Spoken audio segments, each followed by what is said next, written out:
नमस्कार, आपका स्वागत है आपके अपने चैनल वेरी वेरी इम्पोर्टेंट में। मैं हैप्पी लाल और आज आपके लिए लेकर आया हूँ क्लास 12th हिंदी का 100 नंबर मार्क्स का ऑब्जेक्टिव का क्वेश्चन है, उसको मैं आपको आज सॉल्व कराऊंगा। तो चलिए हम लोग स्टार्ट करते हैं। पहला सवाल जो है बाबू, आस्तिक का विपरीतार्थक शब्द क्या है? तो आप सभी जानते हैं कि आस्तिक का विपरीतार्थक शब्द जो है नास्तिक है। सज्जन का संधि विच्छेद क्या होगा? तो सज्जन का संधि विच्छेद होगा सत प्लस जन, यानी ऑप्शन नंबर डी है ना, सत प्लस जन यानी कि सज्जन। प्रेमचंद की रचना है ऑप्शन नंबर बी। अगला क्वेश्चन देखेंगे चौथा, जहाँ पहुँचना कठिन है क्या कहलाता है? तो 4 का हो जाएगा ए यानी कि दुर्गम। जहाँ पहुँचना कठिन है, कठिन यानी कि जहाँ नहीं पहुँच सकते तो दुर्गम स्थान। बातचीत निबंध के लेखक कौन हैं? तो बालकृष्ण भट्ट। यदि आपको लेखक का नाम याद नहीं है तो आप प्लेलिस्ट में जा कर के देख लीजिए, हम वहाँ पर पूरा इसको डिटेल से बता दिए हैं। डिस्क्रिप्शन में भी लिंक दे दिया गया है, उसको याद करने का एकदम आसान तरीका बताया गया है। ऐसा बताया गया कि आप ज़िंदगी भर भूल नहीं पाइएगा।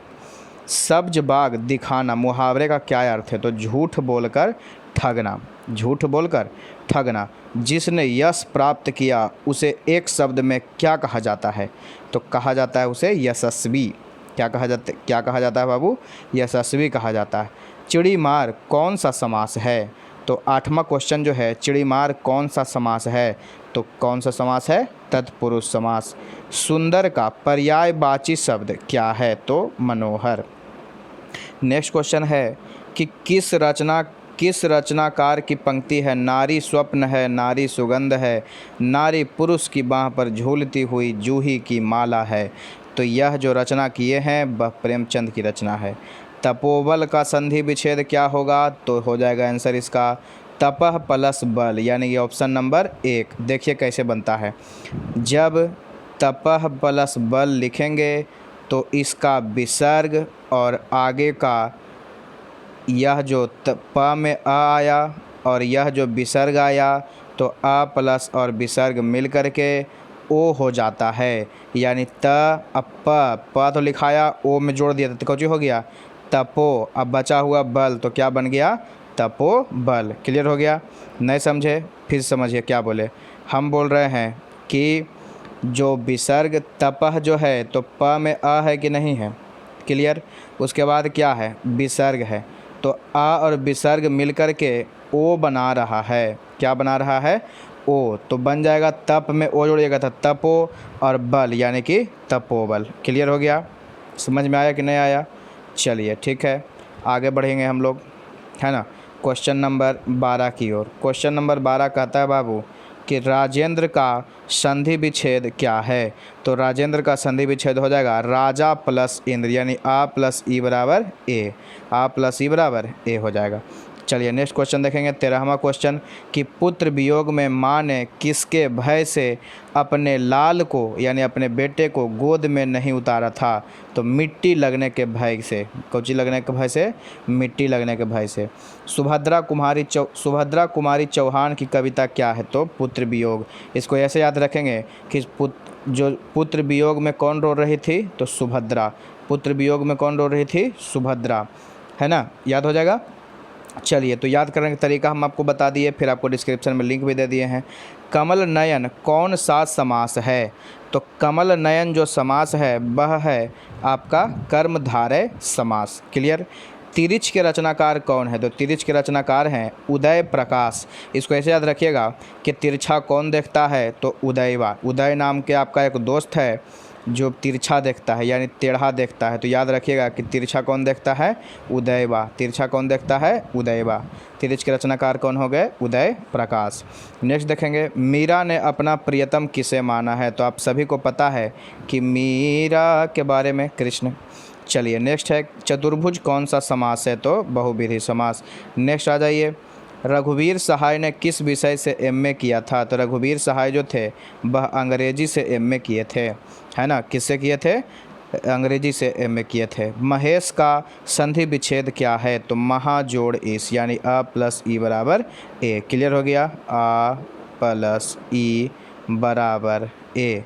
तो मह में ए जोड़ेंगे तो कुछ हो जाएगा महे, और स है तो स हो जाएगा, यानी कि महेश। क्लियर हो गया। चलिए नेक्स्ट क्वेश्चन देखेंगे हम लोग, आगे बढ़ते हैं।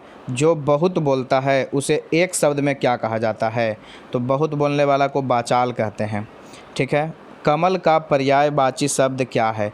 जो कमल का फूल है यानी कमल जो है उसका पर्यायवाची शब्द क्या होगा? तो कमल का पर्यायवाची शब्द होता है सरोज, है ना। क्या होता है? सरोज। किस कवि का मूल नाम वैद्यनाथ मिश्र है? यानी 4 गो ऑप्शन दिया हुआ है, उनमें से आपको बताना है कि किसका मूल नाम वैद्यनाथ मिश्र है। तो आपका सही आंसर है इसमें नागा अर्जुन।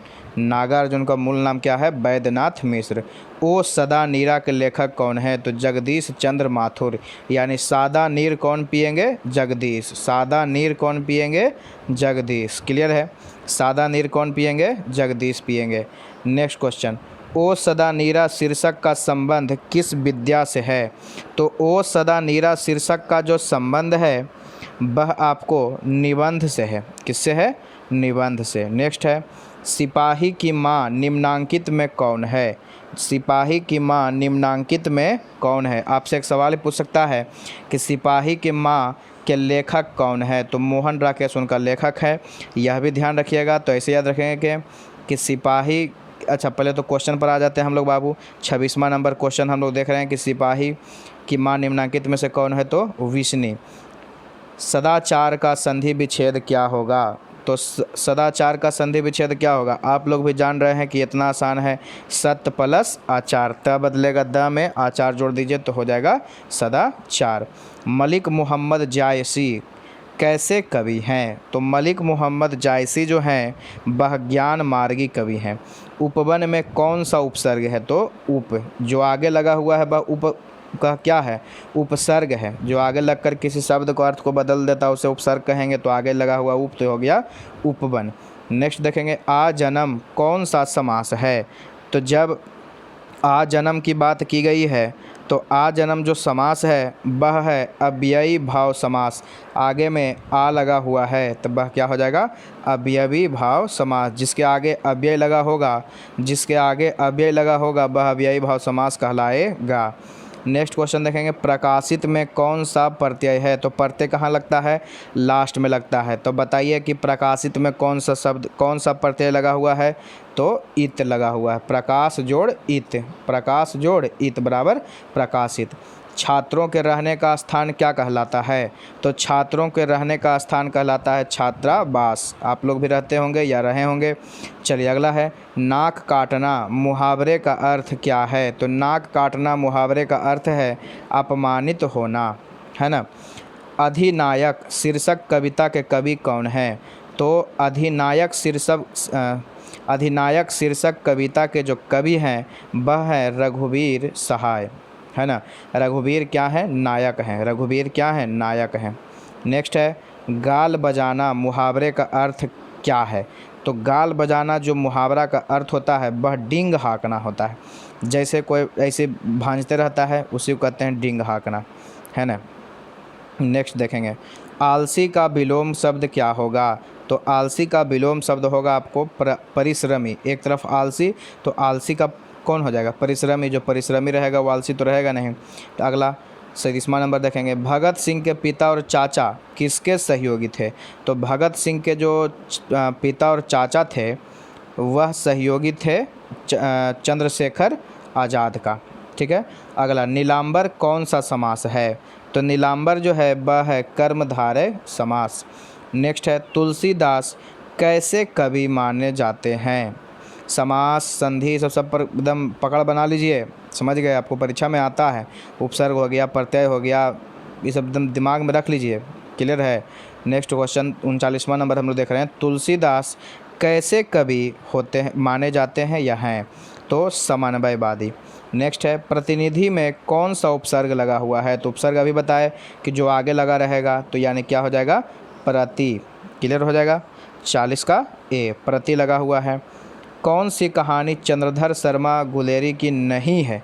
अब देखिए, नहीं पूछ दिया। आप तो जान रहे थे कि है वाला जान रहे थे, लेकिन नहीं है वाला नहीं जान रहे थे। तो अभी बताए, उसने कहा था किस लेखक कौन है? चंद्रधर शर्मा, यानी उसने कहा था चंद्रमा धरता है, याद हो जाएगा। अच्छा, तिरछ क्या भी बताया आपको? कौन? उदय प्रकाश। तो यह है कि नहीं है? तो आपका हो जाएगा ऑप्शन नंबर बी, यानी कि चंद्रधर शर्मा गुलेरी का नहीं है। आगे तो आपको देखने का ऑप्शन देखने की ज़रूरत भी नहीं पड़ा। अगला क्वेश्चन देखेंगे, भूषण की कविता है, तो भूषण की कविता कौन होगा? तो आपका सही आंसर हो जाएगा कवित, है ना। चक्रपाणी कौन सा समास है? तो जब हम पहले कर रहे हैं समास पर एकदम पकड़ बना लीजिए। चक्रपाणी समास जो है आपका बहुव्रीहि समास है, यानी कि हो जाएगा ए नंबर। क्लियर। फणीश्वर नाथ रेणु की रचना है, जो फणीश्वर नाथ रेणु हैं उनका कौन सा रचना है? तो सही आपका आंसर है मैला आंचल। निम्नांकित में कौन से कवि निरक्षर थे? निरक्षर मतलब पढ़े लिखे नहीं थे। अब बताइए कि कवि भी हैं लेकिन पढ़े लिखे निरक्षर थे, कौन से कवि ऐसे होंगे जो निरक्षर होंगे? तो कबीर दास की चर्चा की गई है। हाथ पैर कौन सा समास है? तो हाथ पैर जो समास है वह है आपका बी नंबर, यानी द्वंद्व समास, जब एक साथ रहेगा, है ना। चार्थे द्वंद्व जब दोनों का प्रधानता रहेगा, हाथ भी और पैर भी। बड़प्पन में कौन सा प्रत्यय लगा हुआ है? अब बताइए प्रत्यय कहाँ रहता है? लास्ट में। इसको तोड़ दीजिए, तो तोड़ेंगे तो क्या प्राप्त हो जाएगा बाबू? पन। वह स्थान जहाँ सेना रहती है, तो सेना कहाँ रहता है? तो आप सभी जानते हैं, हो सकता है आपके घर में भी होंगे, तो आप पूछिएगा कहाँ रहते हैं, तो छावनी बोला जाता है उसको। कायर का विलोम क्या है? तो आप जानते ही हैं कि कायर का विलोम आपका, कायर का उल्टा बोलिए अब क्या हो जाएगा? तो बहादुर। एक होता है कायर डरपोक, और एक होता है बहादुर। दाने दाने को तरसना, मुहावरे का अर्थ क्या है? तो आप सभी जान रहे हैं कि जब एकदम भूखमरी होता है तब वह दाने दाने को तरस जाता है कि नहीं? तो भूखमरी की स्थिति। क्लियर। आपको 50 क्वेश्चन क्लियर हो गया। यदि आप केमिस्ट्री का वीडियो देखना चाहते हैं तो आप प्लेलिस्ट में जाएं और क्लास 12th में देखें, आपको सब्जेक्टिव और ऑब्जेक्टिव सारा चीज़ आपको मिल जाएगा।